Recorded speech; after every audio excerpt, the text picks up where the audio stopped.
Why does the old lady need such a high-tech TV? That was the question my son-in-law threw into the air, as if I weren't standing right there, as if I were invisible, as if my 73 years had erased my right to decide what to do with my own money. Brad was already bossing the delivery guys around, pointing toward the door, instructing them to take my brand new television straight to his car. My daughter Ashley stood off to the side, wringing her hands in front of her chest, apologizing to her husband for not being the one to offer him the device herself. I watched that scene unfold for a full 5 minutes, feeling the air in the room turn thick, heavy, almost unbreathable. And then, I spoke without fear. I am not going to allow this. My voice came out firm, firmer than it had sounded in years. The three of them spun around to look at me as if I had shouted a profanity. Brad furrowed his brow. Ashley's eyes went wide with feigned surprise. The delivery guys stopped dead in their tracks, unsure of what to do with the massive box they were already hauling toward the truck. "Margaret," Brad said with that smile that never quite reached his eyes, "you don't need a gadget this complicated. It's too much for you. It has so many buttons, so many streaming apps. You're going to get confused. We'll get much better use out of it. Besides, you hardly ever watch TV." "I hardly ever watch TV because I don't have a decent TV," I replied. "That is why I bought this one. With my money, with my savings." Ashley stepped closer then, using that soft tone she uses when she wants to manipulate me, that tone she learned to perfect over the years. "Mom, don't get upset. Brad just wants to help. You know, we always think about what's best for you. The best for me, or the best for you two?" The silence that followed was brutal. I could hear the clock on the wall ticking away every second. The delivery guys looked at the floor, uncomfortable. One of them cleared his throat. "Ma'am, excuse me, but we need to know where to leave this. Our shift ends in 20 minutes. "Leave it right here," I said, pointing to the living room of my own house. "Here is where it stays. Here is where I live. This is my address. This television is mine." Brad let out a dry laugh, one of those laughs that sounds more like contempt than amusement. "Margaret, don't be stubborn. You already have a TV. That old tube set works perfectly fine. Why do you want to spend so much money on something you won't even know how to use?" "For whatever I want, Brad. I don't have to explain myself to you." My daughter brought a hand to her forehead as if I were giving her an unbearable migraine. "Mom, please, don't do this. We're already looking ridiculous in front of the delivery guys. You two made yourselves look ridiculous all on your own." Finally, after an argument that lasted another 10 minutes, the delivery guys installed the television in my living room. Brad stormed out, slamming the door. Ashley followed him, but not before shooting me a look that said everything she didn't dare say out loud. When the door closed, I stood alone in front of that giant, modern, gleaming device. And for the first time in a long time, I felt something akin to victory. But I also felt fear, because I knew this wasn't going to end here. My name is Margaret Henderson. I am 73 years old. I became a widow 17 years ago. I raised my 3 children alone, working whatever jobs were necessary so they never went without. Ashley is the youngest.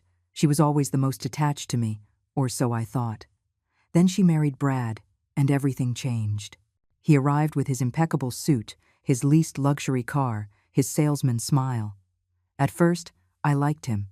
He seemed polite, hardworking, ambitious.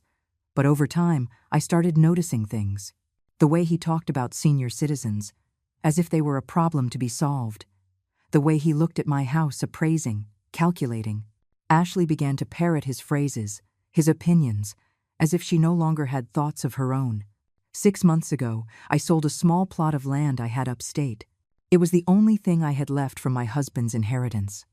I sold it because I needed to fix the roof of the house and because I wanted a safety net for my expenses. I received $32,000. It isn't a fortune, but for me, it meant peace of mind. Ashley found out, and from that day on, the pressure began. "Mom, you should open a joint account with me. Mom, you should let me manage that money. Mom, at your age, it isn't safe to have that much cash available. What if you get scammed? What if you get confused? What if someone takes advantage of you?" I refused, over and over again. But they didn't stop insisting. Until one day, I decided to do something just for me, something I wanted, something that made me feel alive.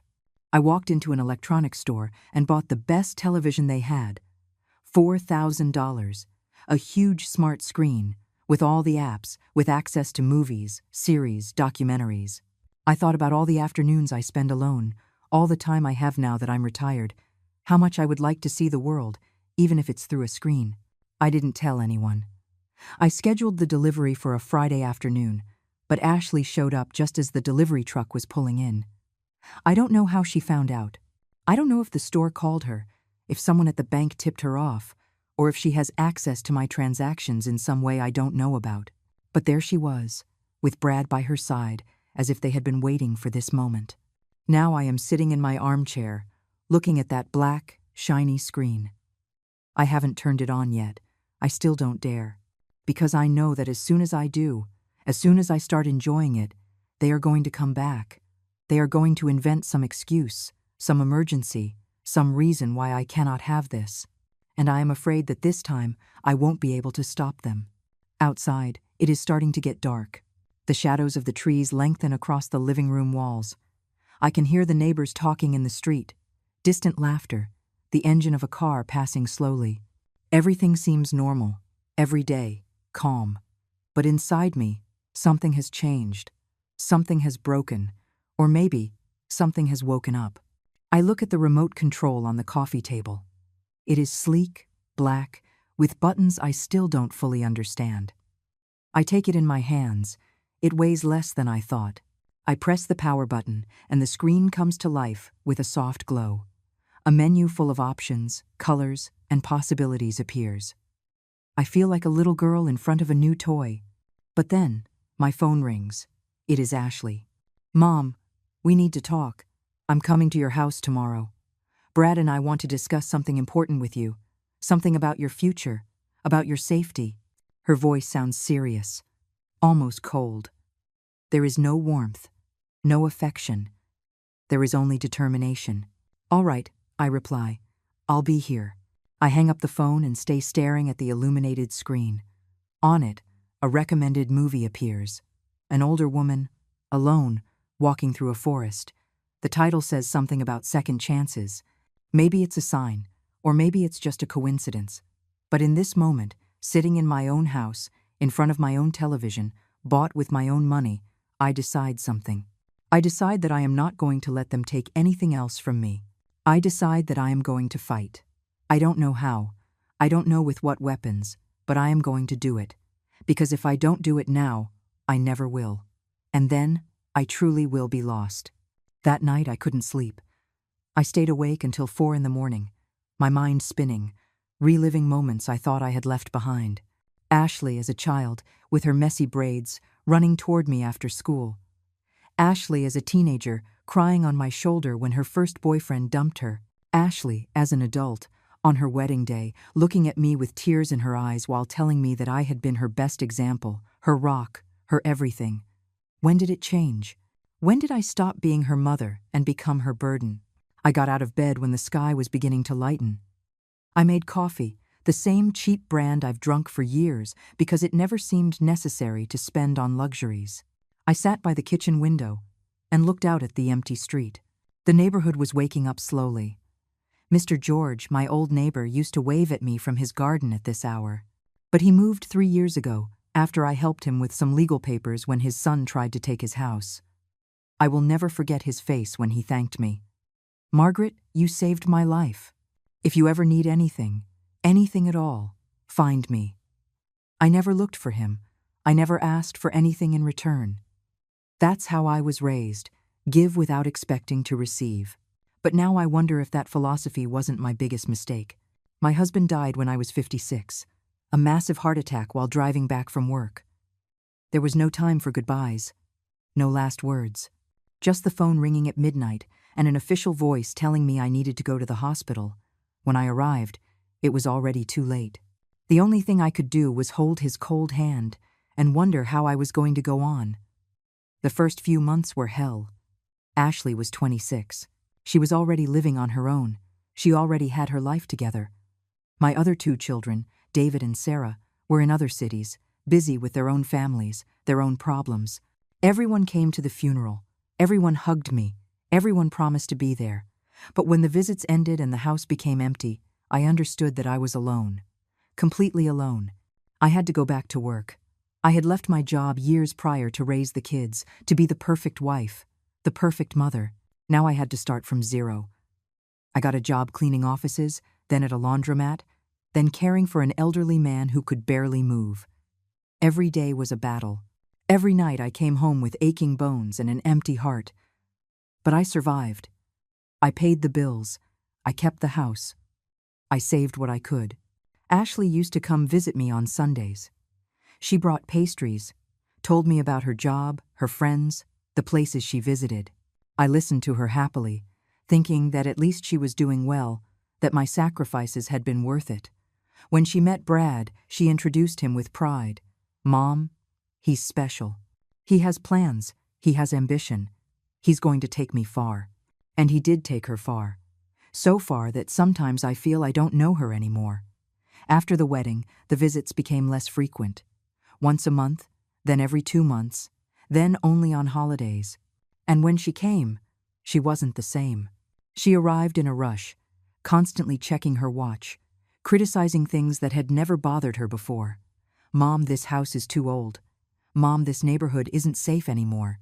Mom, why don't you move to a smaller place, easier to maintain?"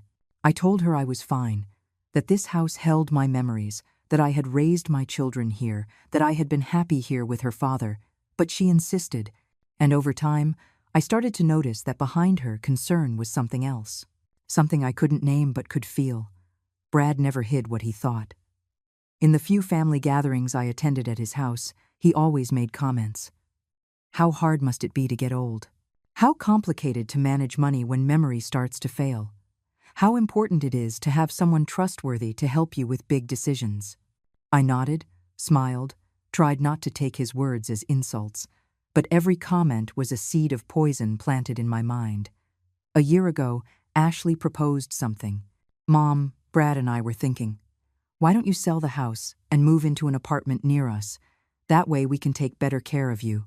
That way you won't be so lonely." I told her no, that this house was mine, that I wanted to stay here. She got upset.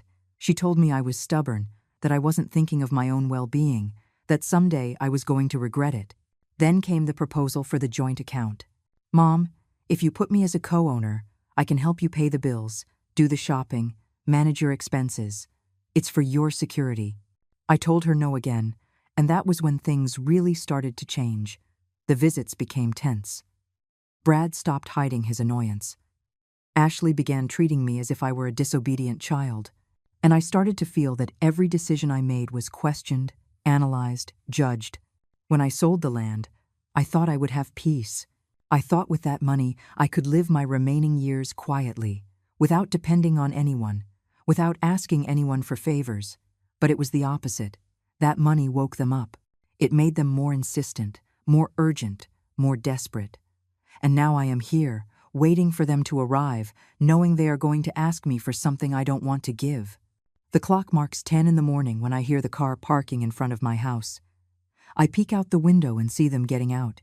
Brad is dressed as always, impeccable, with his pressed shirt and polished shoes. Ashley is wearing a discreet dress, and her hair is pulled back. They look like a perfect couple, but I know the truth behind those appearances. I open the door before they ring the doorbell. "Good morning." "Good morning, Mom," Ashley says, kissing my cheek. Her kiss is quick, automatic, without real affection. Brad greets me with a nod. He doesn't even try to fake warmth. "Come in," I tell them, stepping aside. They enter, and their eyes go straight to the television. Brad looks at it with a mixture of envy and disdain. Ashley sighs as if the mere presence of the device were a personal offense. "Do you want coffee?" I offer. "No, Mom. We're not here for a social visit. We're here to talk about something serious." I sit in my armchair. They remain standing, which makes me feel small, vulnerable. It is a tactic I recognize. Dominate the space. Control the conversation from above. "Mom," Ashley starts with that tone I already know. "We are worried about you. Very worried." "Why?"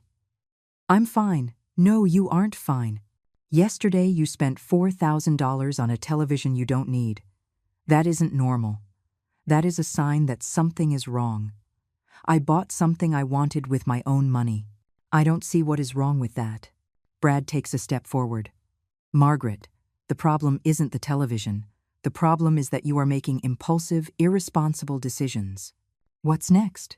Are you going to buy a sports car? A trip to Europe? If I wanted to, yes. It is my money.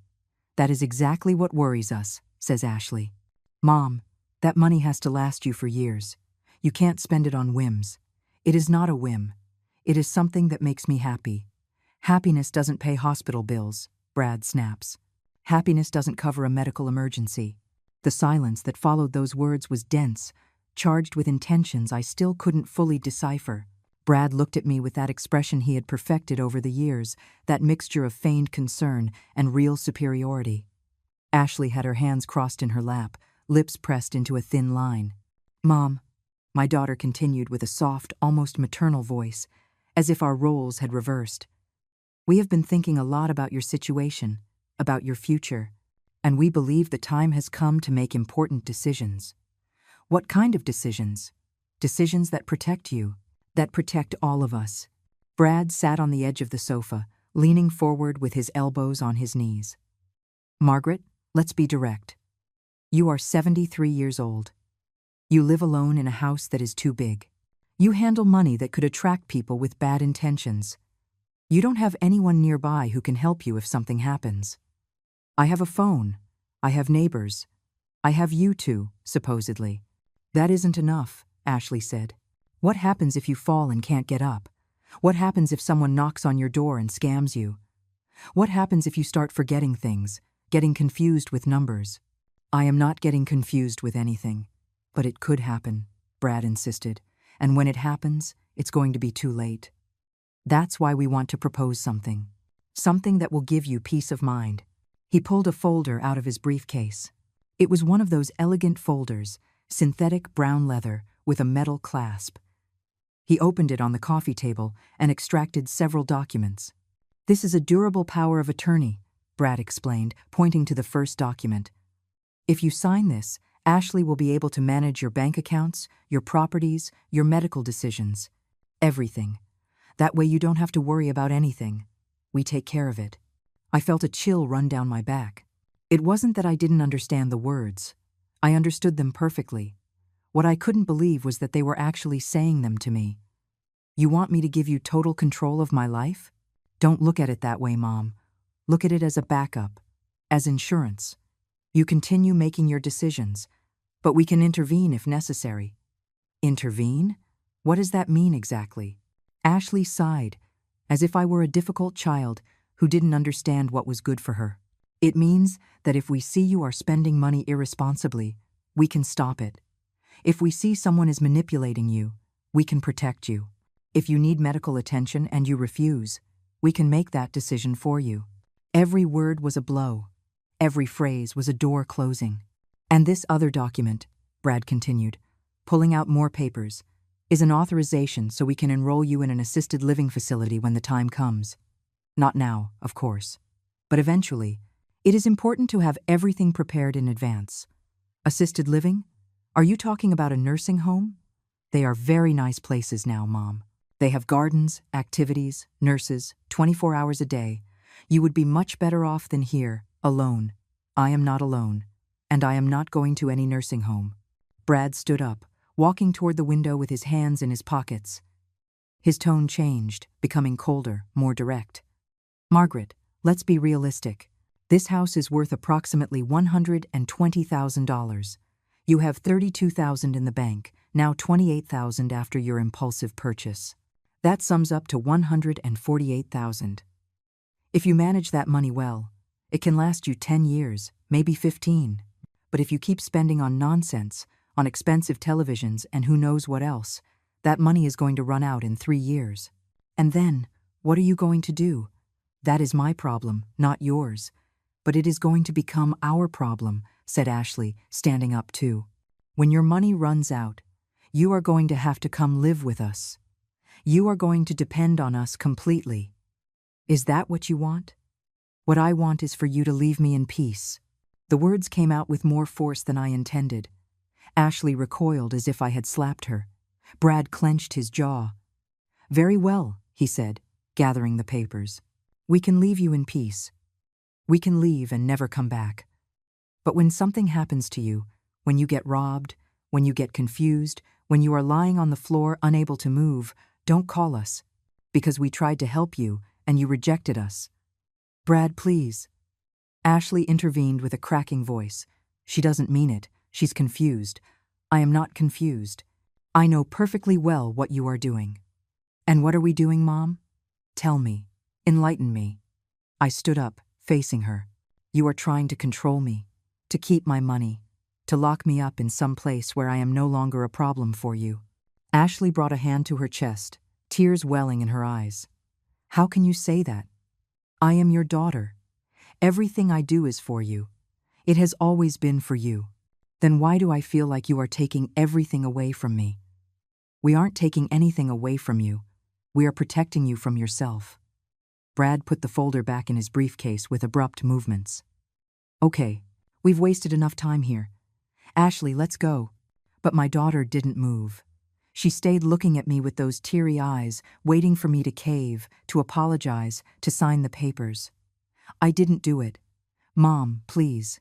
We just want what's best for you. The best for me is that you respect my decisions, even if those decisions lead me to ruin." "Yes, even then." Ashley shook her head, wiping her tears with the back of her hand. "Fine, but when things get difficult, don't come crying to our door."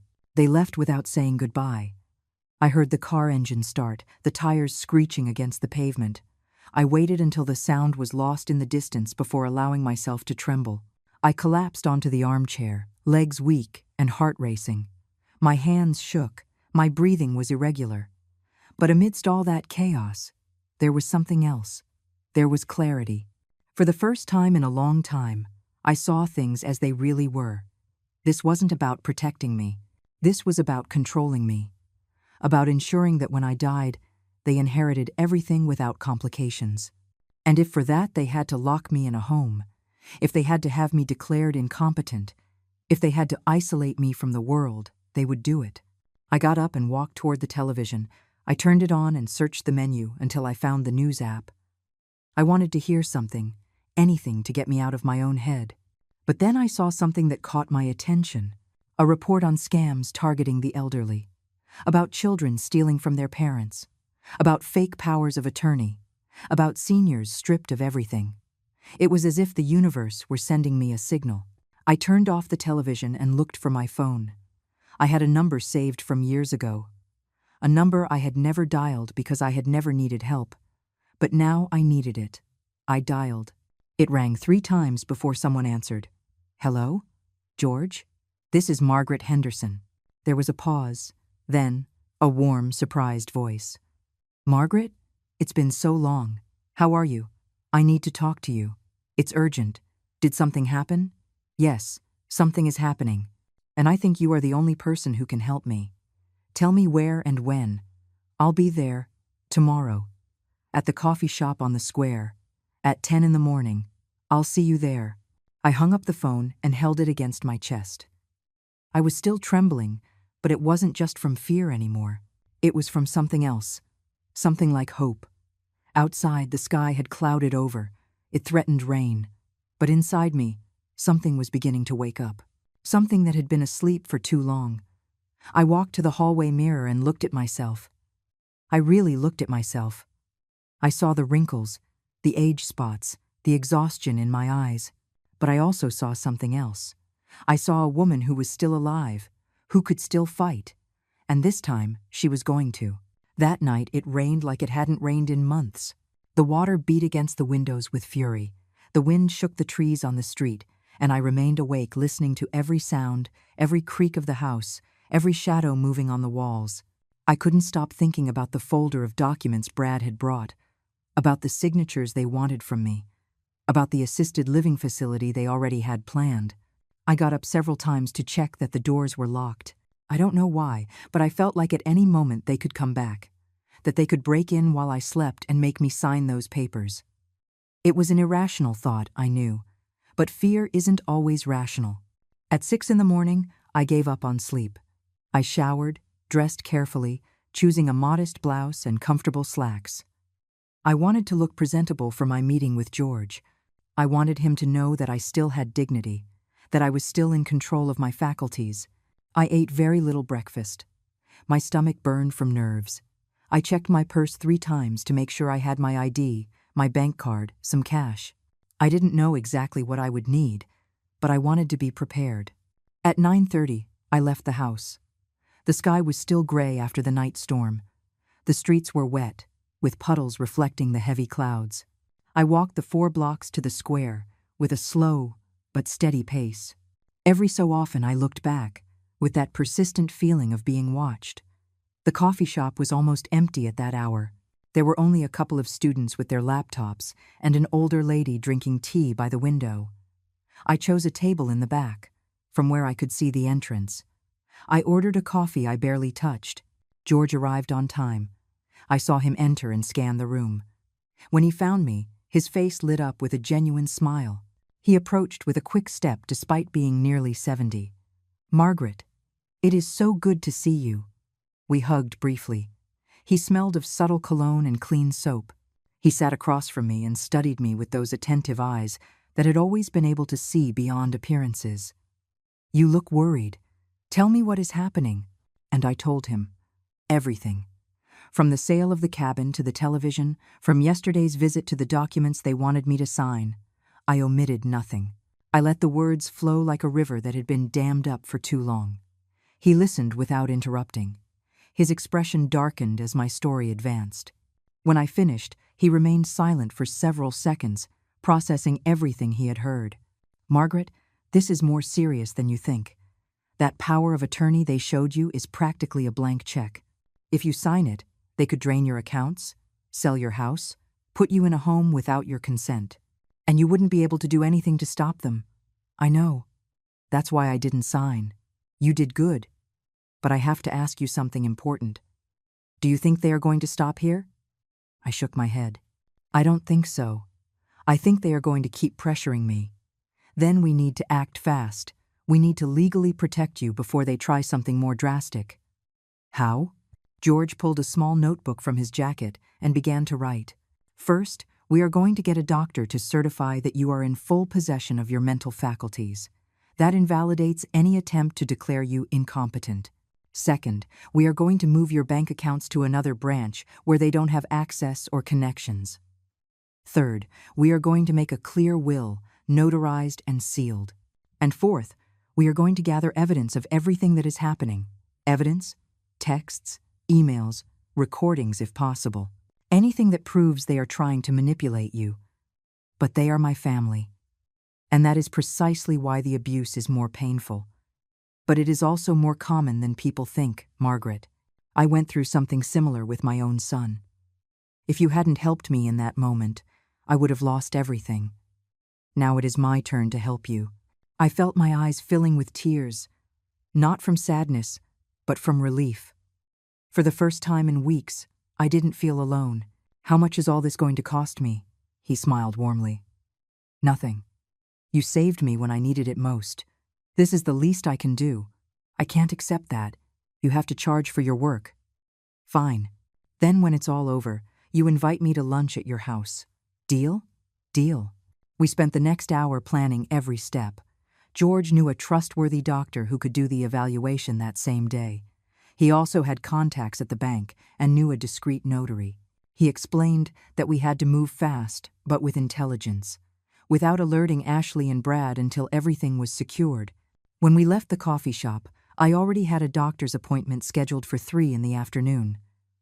George walked me back to my house to gather some documents I would need. While I looked for my papers, he stayed in the living room looking at the new television. "Nice machine," he said.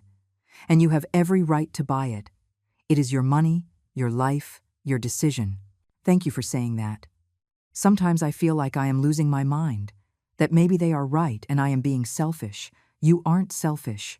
You are a woman who worked her whole life, who raised her children alone, who sacrificed for them. And now you have the right to live however you want. That isn't selfishness. That is justice. His words comforted me more than he could imagine. The appointment with the doctor was exhaustive. He ran memory tests, reasoning tests, coordination tests. He asked me about my daily routine, about how I managed my finances, about my family relationships. I was completely honest with him. I told him what was happening. At the end, he handed me an official document certifying that I was in perfect use of my mental faculties, that I showed no signs of dementia, cognitive decline, or any condition that could affect my ability to make decisions. He signed, sealed, and gave me 2 copies. "Keep this in a safe place," he told me, "and if anyone tries to declare you incompetent, this will be your best defense." That night, back at home, I stored the document in a metal box I had hidden in the back of my closet. It was the same box where I kept my mother's jewelry and my husband's important papers. No one knew of its existence, but as I closed the closet, I heard my phone ringing. It was Ashley. I hesitated to answer, but finally I did. "Hello, Mom. Just calling to see how you are." Her voice sounded strangely sweet. "Too sweet. I'm fine, Ashley. I'm glad to hear that. Mom, about yesterday, I think we all got heated. Brad and I talked, and we think maybe we were too direct. We didn't want to scare you." "It's fine. Is it fine? Are you not angry?" "I'm not angry." There was a pause. I could hear her breathing on the other end of the line. "Mom, I need to ask you a favor. I need you to lend me $20,000. The world stopped. "What?" "It is an emergency. Brad has an investment opportunity that could triple the money in 6 months. But we need initial capital. We would pay you back with interest." "Of course, Ashley. That money is all I have." "I know, Mom. But if we invest well, you could end up with $60,000. Think about it. It would be double what you have now. I don't trust investments. I prefer to have my money safe." Her tone changed instantly. It went back to being cold, sharp. "Of course. How could you not? You prefer to spend it on stupid televisions than help your own daughter. Ashley, that isn't fair." "You know what isn't fair, Mom? That I spent years taking care of you, visiting you, worrying about you, and now that I need something, you turn your back on me. I never asked you to take care of me. I never asked you for anything." "Exactly. You never asked for anything because you always expected us to do it out of obligation, because that is what good daughters do, right? Sacrifice themselves for their ungrateful mothers." I hung up the phone. My hands were trembling. My heart beat so hard I could hear it in my ears. The phone rang again, and rang again, and rang again. I didn't answer any of those calls. Instead, I dialed George's number. "Something happened," I told him when he answered. "They just asked me for $20,000. And what did you tell them?" "No." "Perfect. Now listen to me closely, Margaret. From this moment on, everything is going to intensify. They are going to try to pressure you in every way possible. Emotional blackmail, threats, maybe even attempts to make you look bad in front of other relatives. I need you to stand firm. Can you do it?" "I can." "Good. Tomorrow we go to the bank. And then we go to the notary. We are going to armor you legally before it is too late." That night I slept better than the last. But in the middle of the night, I woke up with a terrifying thought. What if Ashley had keys to my house? What if she came in while I slept? I got up and checked all the locks. I put a chair against my bedroom door. And I stayed awake until dawn, with the light on, waiting for the next day to arrive. At 8 in the morning, my doorbell rang. I was so startled I almost dropped the cup of coffee I was holding. I wasn't expecting anyone. George had said we would meet directly at the bank at 10. I approached the window carefully and looked out. It was Brad. Alone. Without Ashley. My first instinct was not to open. But then I thought if I didn't, he might suspect something was up. I needed to act normal, at least until I had everything legally secured. I opened the door, leaving the security chain on. "Good morning, Brad. Margaret, we need to talk. It is important. I am busy right now. This cannot wait. It is about Ashley." I felt a hollow in my stomach. "What is wrong with her? She is very bad. She hasn't slept in 2 days, crying, blaming herself for everything. She says you rejected her, that you hurt her deeply. She even talked about hurting herself. I opened the door completely, although a part of me knew this was manipulation. He entered without waiting for an invitation, walking directly into the living room as if it were his own house. Your daughter loves you, Margaret, more than you seem to value. And when you told her you wouldn't help her, something broke inside her. Brad, I didn't say I wouldn't help her. I said I don't have $20,000 to give you just like that. He turned toward me with a serious expression. Do you know how much we have spent on you over the years? The times Ashley missed work to take you to the doctor? The meals we prepared for you? The birthday gifts? Christmas gifts? If we add it all up, we have given you more than $50,000 easily. I never asked for any of that. But you received it, right? And now that we need something, you turn your back on us? He walked toward the television and tapped it lightly with his knuckles. $4,000 on this. $4,000 you could have lent us. But you preferred your entertainment over the well-being of your own daughter. I felt rage growing inside me. That television has nothing to do with you. It has everything to do with us. Because every dollar you spend on nonsense is $1 less you are going to have when you really need it. And guess who is going to have to support you when your money runs out? Us. I am not going to ask you to support me. He laughed. A humorless laugh, full of contempt. Of course you will. All old people end up depending on their kids. It is the natural cycle, but we are being smart, trying to plan your future now. And you are making it difficult for us. I think you should leave. We aren't finished talking. Yes, we are finished. Get out of my house. He stepped closer to me. Not in a threatening way, but close enough to invade my personal space. Margaret, I am going to be very clear. If you don't help us with this loan, Ashley is going to stop visiting you. We aren't going to invite you to family dinners anymore. We aren't going to be there when you need us. You are going to be completely alone. Is that what you want? If the price of your company is my dignity, I prefer solitude. His face hardened. Very well. But when you are lying in a hospital bed with no one to visit you, remember this conversation. He left, slamming the door so hard it shook the walls. I stood in the middle of the living room, shaking, with tears of rage and frustration running down my cheeks. I took my phone and called George. Brad was here, I told him with a broken voice. What happened? Are you okay? He threatened me. He told me if I don't lend them money, they are going to abandon me. Margaret, listen to me carefully. That is emotional blackmail, and it is a form of abuse. I need you to record everything. If they contact you again, if they send messages, if they call you, record it all. That will help us. Record it? Yes. Your phone has a voice recorder, right? The next time they speak, activate it discreetly, without them noticing. I don't know if I can do that. You can. Because if you don't, they are going to keep abusing. And eventually, they are going to get what they want. I met George at the bank at 10 sharp. We entered together and asked to speak with the manager. He was a young man, no more than 40, with professional but kind manners. George explained the situation without going into too many details. My client needs to transfer her accounts to a different branch where certain family members do not have access. She also needs to ensure that no one but her can perform transactions. The manager nodded with understanding. It was clear this wasn't the first time he heard something like this. I can do that. We are going to close your current accounts and open new ones with reinforced security codes. No one will be able to access them without your physical authorization and your ID. The process took 2 hours. I signed documents, established new passwords, configured alerts for any movement in my accounts. When we finished, I felt as if a huge weight had been lifted off me. I also need to make a transfer, I told the manager. I want to move $20,000 to a secure investment account, something that cannot be touched easily. I can recommend a fixed-term certificate of deposit.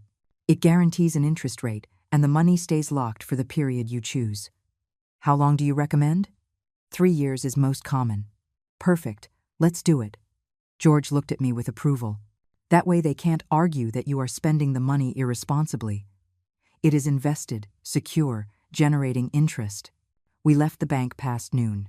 George insisted on treating me to lunch before going to the notary. We went to a small family restaurant where the food was simple but delicious. While we ate, my phone began to ring.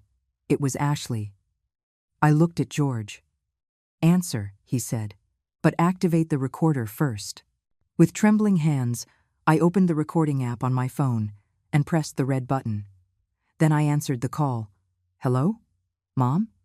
Ashley's voice sounded hoarse, as if she had been crying. "I need to talk to you. I'm listening. Brad told me what happened this morning. He told me you kicked him out of the house. He came without warning and disrespected me in my own home. Mom, he was just worried about me. I am doing very badly. I haven't been able to sleep. I can't eat. All of this is making me sick. Ashley, if you need help, you should see a doctor, a therapist. I don't need a therapist. I need my mother.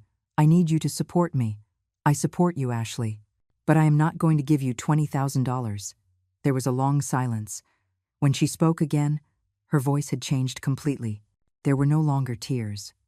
There was only coldness. "You know what, Mom? You're right. I'm not going to beg you anymore. But I want you to know something.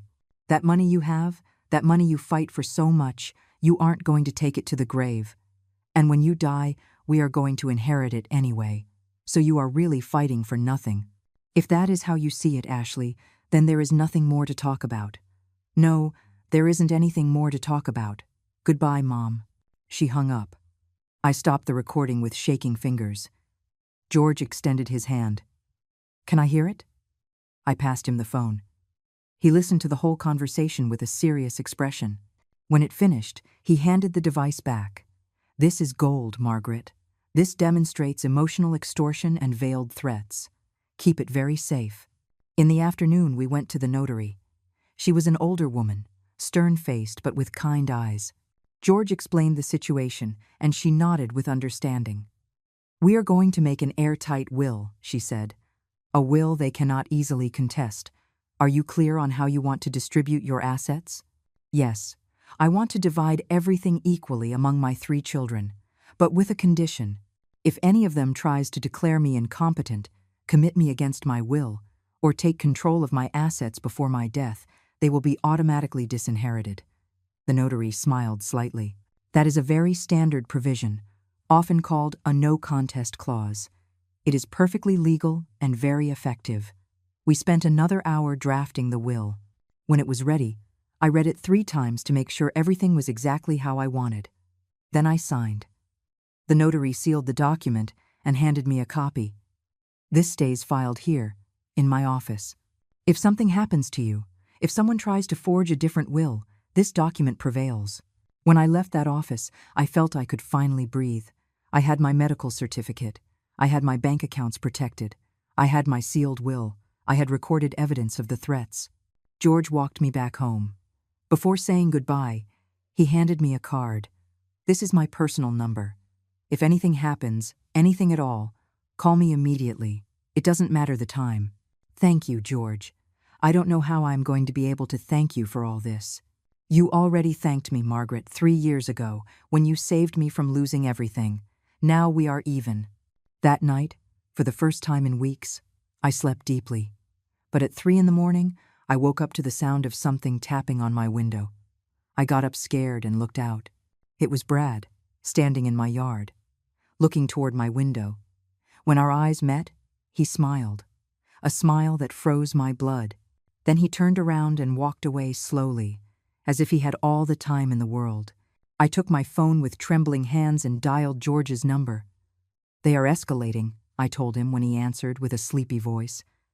"Brad was outside my house in the middle of the night. I'm coming over. Do not open the door to anyone until I arrive." George arrived in less than 20 minutes. He came accompanied by someone else, a man of about 50, with a serious and professional demeanor. I opened the door carefully, verifying first that it was them. "Margaret, I want to introduce you to Detective Miller. He is a trusted friend. I told him what is happening and he wants to help." The detective extended his hand. "Mrs. Henderson, I am sorry you are going through this. I have seen many cases like yours, more than I would like to admit." We sat in the living room. George made tea for everyone while I told the detective every detail. The television, the documents, the threats, the recorded call, Brad outside my house at 3 in the morning. The detective took notes in a small notebook. When I finished, he remained thoughtful for a few moments. Mrs. Henderson, what they are doing has several legal names: elder financial abuse, coercion, intimidation, harassment. If we managed to document everything correctly, we could file a formal complaint. And what would happen then? Depends on the evidence. They could face criminal charges, restraining orders, fines, in extreme cases, even prison. I felt a knot in my stomach. They are my family. I know, and that makes it harder. But you need to understand something very important. This isn't going to stop on its own. It is going to get worse. And if you don't act now, when you still have control, eventually they are going to get what they want. George sat beside me. Margaret, no one is forcing you to press criminal charges. But we do need to ensure they cannot hurt you. That means gathering evidence, documenting everything, and being prepared to act if the situation becomes dangerous. Detective Miller pulled a small camera from his jacket pocket. This is a discreet security camera. We are going to install it in your living room, pointing toward the front door. If they show up again uninvited, it will be recorded. I am also going to give you this device. He showed me what looked like a common pen. It is an audio recorder. It works just by pressing the top button. It has memory for 8 hours of continuous recording. If they come to talk to you, put it in your shirt pocket. They will never notice. We spent the next hour installing the camera and configuring the system so the recordings were sent automatically to a cloud server. The detective also checked all the locks in my house and recommended changing the one on the front door. If they have copies of your keys, they won't work anymore, he explained. At 6 in the morning, when light began to filter through the windows, they finally left. I stayed alone in the living room, looking at the small camera installed discreetly among the books on the shelf. You couldn't notice it unless you knew where to look. I tried to sleep a little, but it was impossible. My mind wouldn't stop thinking about everything that had happened, about how I had reached this point, about how my own daughter had become a stranger. I got up, showered, dressed. I decided I wasn't going to stay locked in my house waiting for them to make the next move.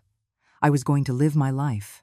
I was going to go out, walk, use my new television, enjoy what time I had left in this world. But before going out, I did something I had been postponing. I called my other 2 children. David lived in another city, 6 hours away. Sarah had been overseas for years. Neither of them knew what was happening with Ashley. David answered on the 3rd ring. "Mom, what a surprise. Everything okay? I need to tell you something." I told him everything. I omitted no details. I expected him to side with his sister, to tell me I was exaggerating, but he didn't. "Mom, I've suspected for years that Ashley had changed. The last time we spoke, about 6 months ago, she asked to borrow money, $20,000 for an investment. I told her no because something didn't add up. She got so mad we haven't spoken since." I froze. "She asked you for $20,000? The same she is asking me now?" "Mom, I think that investment doesn't even exist. I think they are in financial trouble and are trying to get money out of whoever they can." I called Sarah immediately after. She reacted with fury. "Mom, that is abuse. Literal abuse. And if Brad was outside your house in the middle of the night, that is criminal stalking. You have to report them. I don't want to send my daughter to jail. Then she is going to keep hurting you. Mom, I know it hurts, but sometimes love isn't enough. Sometimes you have to protect yourself. My 2 children offered me help. David said he would come visit me on the weekend. Sarah promised to call me every day to make sure I was okay. For the first time, I felt I wasn't completely alone. That afternoon, I decided to do something I hadn't done in years. I went to the beauty salon. I cut my hair, got my nails done, bought new clothes. Not because I needed to look good for anyone, but because I needed to feel good about myself. When I returned home, there was an envelope under my door. I picked it up with trembling hands. Inside was a handwritten letter. It was from Ashley.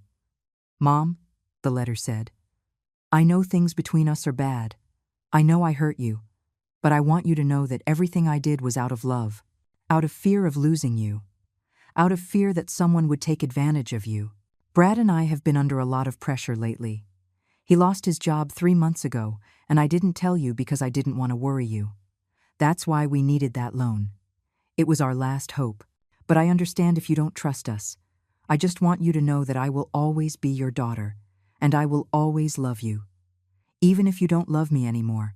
I read the letter 3 times. Every word was carefully chosen to awaken my guilt, my compassion, my maternal instinct. And it almost worked. I almost picked up the phone to call her and say everything was fine, that we could fix things. But then I remembered the detective's words. This isn't going to stop on its own. It is going to get worse. I put the letter in the metal box along with the medical certificate and the recordings. It was evidence. One more for the collection. At night, while watching a series on my new television, I received a text message from an unknown number. Your daughter is suffering because of you. Are you going to be able to live with that? I blocked the number. 10 minutes later, another message arrived from a different number. Selfish old people like you deserve to die alone. I blocked that one too. I took screenshots of both messages and sent them to George. They are losing control, he replied. That means we are nearing the breaking point. Stand firm. I went to bed early that night, but I slept with the light on. Every noise startled me. Every shadow seemed threatening, but I wasn't afraid. Or maybe I was, but there was something stronger than fear. There was determination. There was rage. There was the absolute certainty that I wasn't going to let myself be defeated. The next morning, while drinking coffee, I received a call from David. Mom, I just got a call from Ashley. She told me you are sick, that you are being manipulated, that a lawyer is brainwashing you to steal her inheritance. And what did you tell her? That she was the sick one, and that if she called me with lies again, I was going to cut all contact with her permanently. Thank you, son. Don't thank me, Mom. This is the least I can do. Sarah and I already talked.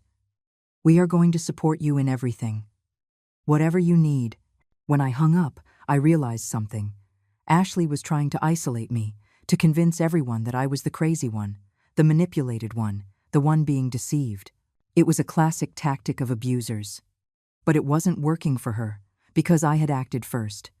I had secured my accounts. I had made my will. I had gathered evidence. I had spoken to my other children. I had taken control of my own life. And now, it was time to take the next step. The next step arrived faster than I expected. 3 days after installing the security camera, Ashley and Brad appeared at my door. It was Sunday morning. I was making breakfast when I heard the doorbell. I looked out the window and saw them standing on the porch. Ashley was holding a bouquet of flowers. Brad was wearing a suit, as if they were coming from some formal event. I breathed deep, put the recording pen in my shirt pocket, and opened the door. Hello, Mom. Ashley smiled, but the smile didn't reach her eyes. We brought flowers and cake. We wanted to apologize for everything. I let them in. The hidden camera began recording automatically as soon as they crossed the threshold. We sat in the living room, them on the sofa, me in my armchair. There was a palpable tension in the air. Mom, Ashley started, placing the flowers on the table. We have reflected a lot on everything that has happened. And you are right. We were too aggressive, too insistent. Brad nodded. Margaret, we owe you an apology. We were under a lot of pressure and we took it out on you. That wasn't right. I remained silent, waiting. I knew this was just the preamble. That's why we want to start over, continued Ashley. We want to have a healthy relationship with you. No pressure, no asking for anything. Just be family again. I am glad to hear that. But there is something that worries us, said Brad, leaning forward. We found out you have been spending a lot of time with a certain George Jenkins, and that you went to the bank to make changes to your accounts. I felt my stomach tighten. How did they know that? We have friends at the bank, explained Ashley as if reading my mind. And we worry that this man is influencing you. Who is he, Mom? What does he want from you? He is a friend, someone who is helping me with some legal matters. Legal matters? Brad raised an eyebrow. What kind of legal matters do you need without consulting us first? I don't need to consult you on anything. They are my matters. Ashley brought a hand to her chest with a pained expression. Mom, we are your family. If someone is manipulating you, We need to know. We need to protect you. No one is manipulating me. I am making my own decisions. Like changing your bank account so we can't help you in case of emergency? Brad asked with an accusatory tone. They didn't change so you can't help me. They changed so you can't rob me. The silence that followed was deafening. Ashley went pale. Brad clenched his jaw. How can you accuse us of that? Ashley whispered with tears welling in her eyes. We are your family. We would never steal from you. Then why did you insist so much on having access to my accounts? Why did you pressure me to sign that power of attorney? Because we wanted to help you, Brad shouted, standing up. Because we know at your age it is easy to get confused, make mistakes, be a victim of scammers. I am not confused. I have a medical certificate that proves it. Brad's expression changed. It became harder, more dangerous. A medical certificate? From who? From that guy George? From a board-certified physician. And it is filed legally. Ashley stood up too. Mom, what have you done? What I should have done a long time ago. Protect myself. Protect yourself from us? From your own daughter? Ashley began to cry harder. How did we get to this? I gave you everything. I sacrificed everything for you. I was the one who sacrificed everything for you. I raised you alone. I worked until I broke my back so you never lacked anything. And now you come to claim I'm wrong for protecting the little I have left. Brad took a step toward me. His voice was low, threatening. Margaret, you don't know who you are messing with. If you continue on this path, you are going to lose your family. You are going to end up completely alone. And when that happens, don't come crying. I am not going to cry, because I am going to have my dignity intact. Your dignity? He laughed bitterly. Your dignity isn't going to keep you warm at night. Your dignity isn't going to take you to the hospital when you get sick. Your dignity isn't going to bury you when you die. Maybe not. But neither will you. Ashley let out a scream of frustration. You are impossible. You are a stubborn, ungrateful old woman. Ashley, Brad's voice was a warning, but she didn't stop. My whole life, I have had to carry you. Your problems, your needs, your loneliness. And now that I finally ask you for something, you turn your back on me. I wish Dad were alive to see what you have turned into. Those words hit me like a punch, but I didn't let them knock me down. Instead, I stood up and walked toward the door. I want you to leave my house. Now, we aren't leaving until you sign, said Brad. He pulled from his jacket the same documents as before. The power of attorney. The authorization for the assisted living facility. Everything was there. I am not signing anything. Yes, you are going to sign. Or you are going to regret it. Are you threatening me? I am warning you. I took my phone from my pocket. If you don't leave right now, I am calling the police. Ashley laughed hysterically. Go ahead. Call the police. Tell them your own daughter came to visit with flowers and cake. Tell them she brought documents to protect you. Let's see if they believe you. I dialed 911. Before I could press the call button, Brad snatched the phone from my hands. Give me that. No. He put the phone in his pocket. We are staying here until you see reason. You are making a mistake. The only mistake I made was thinking you still had some love for your family. At that moment, the door opened. It was George. He had arrived as we had planned, half an hour after they entered. He came accompanied by Detective Miller and a uniformed police officer, Miss Henderson. Are you okay? Asked George. Brad and Ashley froze. The officer took a step forward. We have a temporary restraining order against you two. I need you to leave this property immediately. Restraining order? Ashley looked around in panic. What are you talking about? Detective Miller pulled out a tablet and showed them a video. It was the recording from a few minutes ago. Brad snatching the phone from me. Ashley screaming at me. The threats, everything was there. You have two options, said the detective. Leave right now and cooperate with the investigation, or I arrest you for trespassing, theft, and intimidation. Brad looked at me with pure hate. This isn't over. Yes, it is over, replied the officer. And if you approach Mrs. Henderson within 100 yards, you are going to jail. Understood? Brad threw the phone at me. It fell to the floor, and the screen cracked. Then he walked out, with long strides toward his car. Ashley stayed looking at me a moment longer. Are you going to regret this, Mom? I swear to you, I already regret it. Ashley, I regret not setting boundaries with you sooner. She ran out after her husband. We watched them drive away from the window. The officer stayed a few minutes more, taking my statement and making sure I was okay.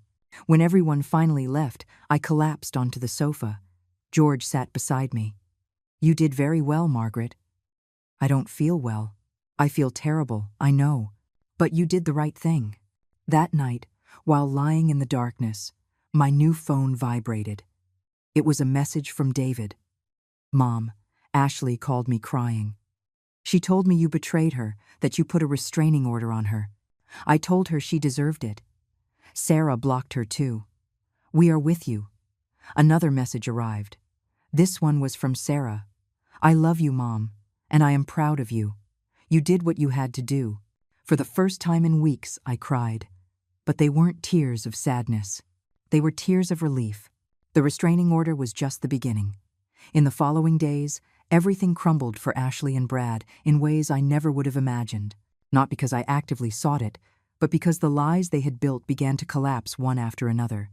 Detective Miller called me 3 days after that Sunday. Mrs. Henderson, I need to inform you of something we discovered during the investigation. Brad didn't lose his job 3 months ago, like Ashley told you. He was fired 8 months ago for embezzlement of company funds. There is a civil lawsuit against him for over $100,000. I was left speechless. So all that money he was asking me for wasn't for an investment. It was to pay lawyers and try to reach a settlement before the case went to trial. And there is more. Ashley took out 3 personal loans in the last 6 months. She owes almost $40,000 between credit cards and payday loans. They are bankrupt, Mrs. Henderson. That's why they were pressuring you so much. I felt a mix of pity and rage.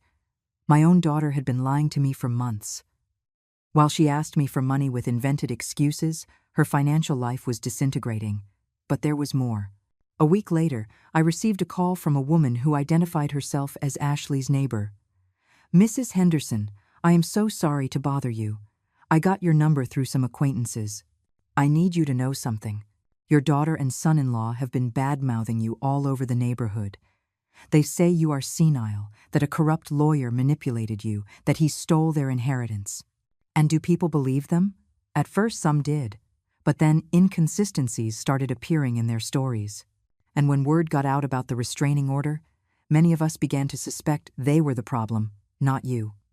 I just wanted you to know, and I wanted to tell you that if you need character witnesses, several neighbors would be willing to testify that they have been defaming you. I thanked her and hung up. So Ashley hadn't just attacked me, but had tried to destroy my reputation publicly. She wanted everyone to think I was a confused old lady, easy to manipulate, but her plan had backfired. The detective kept me informed of everything. Mrs. Henderson, the employment lawsuit against Brad goes to trial next month. His company has solid evidence he diverted funds to personal accounts. If found guilty, he could face up to 5 years in prison. And Ashley? She isn't directly involved in that, but creditors have already started repossessing their assets. Her car was repossessed last week, and the bank initiated foreclosure proceedings on their house. If they don't pay what they owe in 30 days, they are going to lose it. I didn't feel satisfaction hearing that. I only felt a deep void. This was my daughter, the girl I had raised, fed, cared for when she was sick, and now I was watching her life fall apart. But then I remembered the threats, the manipulation, the lies, and the void filled with something harder, something akin to justice. David came to visit me, as promised. We spent the weekend together, talking about everything that had happened. Mom, this isn't your fault. You didn't force her to marry that man. You didn't force her to lie, to steal, to manipulate. Those were her decisions. I know in my mind. But my heart still hurts. Of course it hurts. She is your daughter. But love doesn't mean allowing abuse. Love also means setting boundaries. Sarah called me every night from abroad. Mom, I am saving money to visit you next month. I need to see you, hug you, make sure you are okay. I am okay, honey. Really. No. You aren't okay. You are being strong. But strong and okay are two different things. She was right. I was strong because I had no other choice. But inside I was broken. Every night I went to bed wondering where I had failed as a mother. What had I done wrong for Ashley to become this? The detective called me a month later with more news. Mrs. Henderson, Brad accepted a plea deal with his former company. He is going to pay restitution and do community service, but he won't go to prison. However, now he has a criminal record. It is going to be very difficult for him to get work in his field again. And the house? They lost it. The bank foreclosed last week. Now, they are living in a rented apartment. Very small. In a not very good neighborhood. I should feel pity, I should feel guilt, but I didn't feel any of that. I felt something more complicated. I felt that life had caught up to them, that the consequences of their actions had finally arrived. One afternoon, I was at the supermarket when I saw her. Ashley. She was in the clearance aisle, checking prices with a tired expression. She had lost a lot of weight. She had deep circles under her eyes. Her clothes were old, worn. For a moment, our eyes met. She froze. I did too. The air between us was charged with everything we hadn't said, with everything we could never repair. Then, she lowered her gaze and kept walking. She didn't try to approach. She didn't say anything. She simply continued with her shopping, as if I were a stranger. I finished mine and left there with my heart racing. When I got home, I sat in my armchair in front of the new television and let the tears fall. I cried for the daughter I had lost. I cried for the relationship I would never have again. I cried for all the years I wasted believing unconditional love was enough. But when the tears dried, I realized something. I was okay. I had my house. I had my money. I had my dignity. I had 2 children who loved and supported me. I had friends who had appeared when I needed them most. And I had my freedom. George came to visit me that afternoon, as he had started doing regularly. He brought pastries from a bakery he liked. We sat together to drink coffee. How do you feel, Margaret? Free and sad. Both things at the same time. That is normal. Relief and pain can coexist.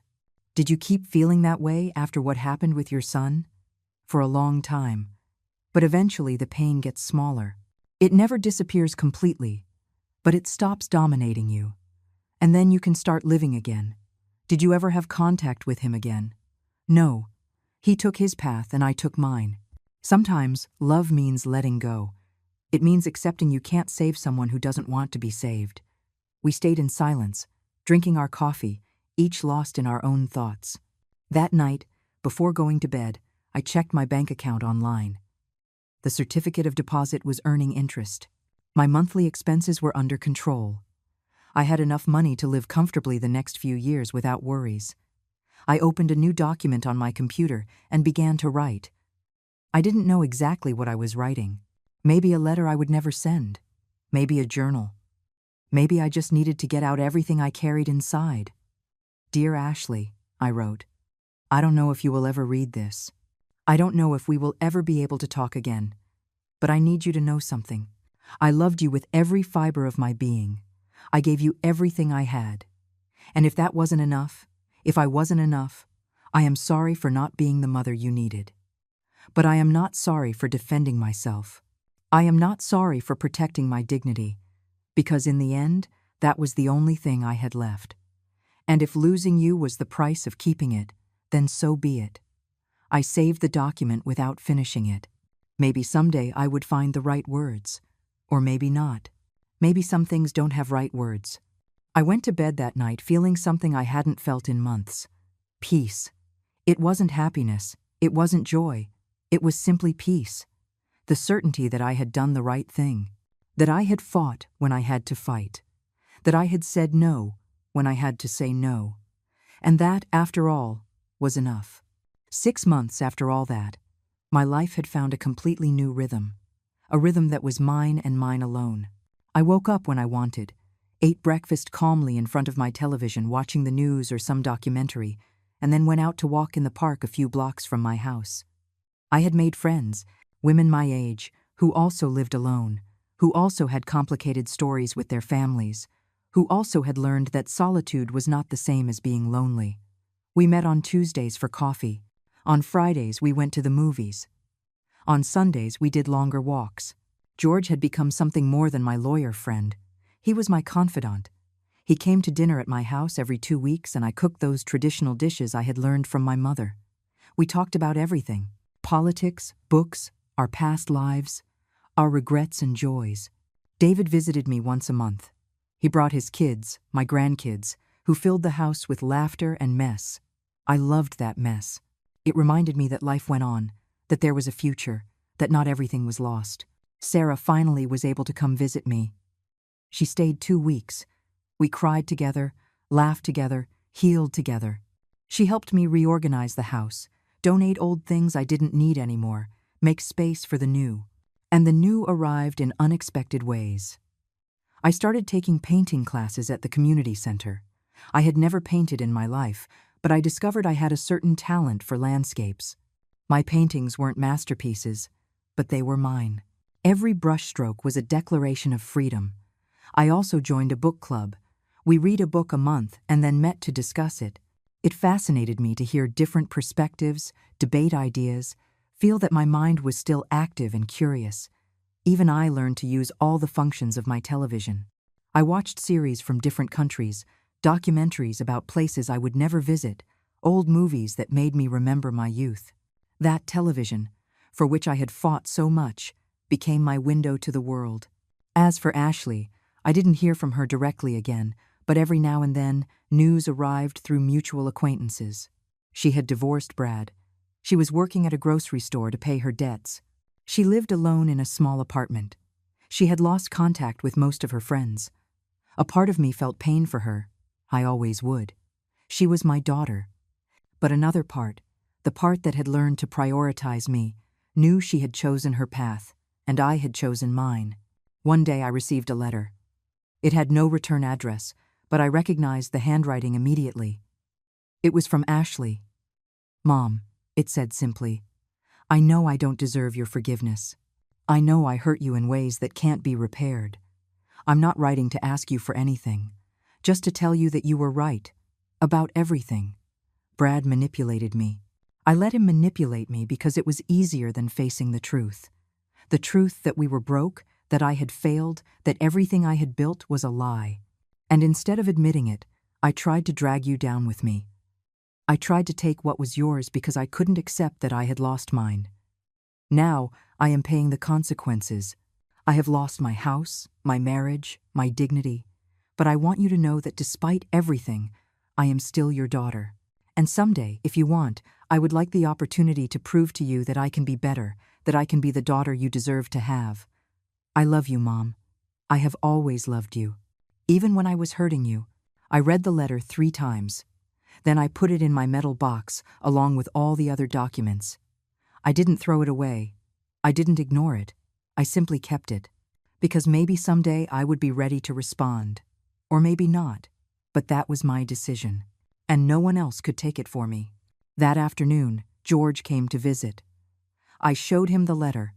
He read it in silence and then handed it back. "What are you going to do?" "I don't know yet. I need time. That is wise.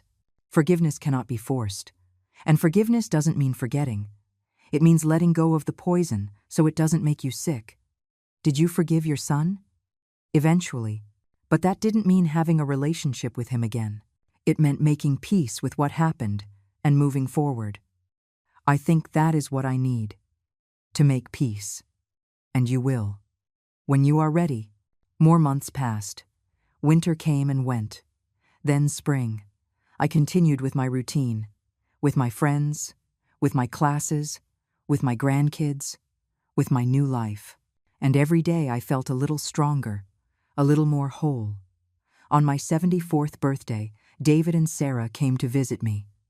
They organized a small party at my house. My book club friends came. George. Some neighbors. There was cake, music, laughter. It was a simple but genuine celebration. When everyone left and I was alone, I sat in front of my television and thought about the whole road I had traveled. From that afternoon when Brad tried to take my television until this moment, it had been a painful journey. I had lost my daughter in the process, but I had gained something more valuable. I had gained myself. I opened my computer and finished the letter I had started months ago. The letter to Ashley I had never completed. Dear Ashley, I wrote, I received your letter, and I want you to know that I understand it. I understand the pain, the regret, the desire to repair what broke. But I also need you to understand something. I am not responsible for saving you.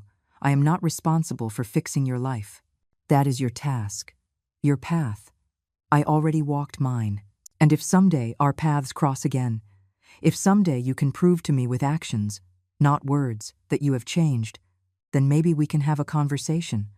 But that will be on my terms, in my time, because now, for the first time in my life, I am prioritizing myself. And that doesn't make me selfish. It makes me a survivor. I saved the document, but didn't send it. Maybe I would someday, or maybe not. But having written it was enough. It was my way of closing that chapter. I got up and walked toward the window. Outside, the night was clear. The stars were shining. The street was quiet. And I was at peace, because I had learned the most important lesson of all. That self-love isn't selfishness. That setting boundaries isn't cruelty. That protecting yourself doesn't make you a bad person. It makes you brave. And I was brave.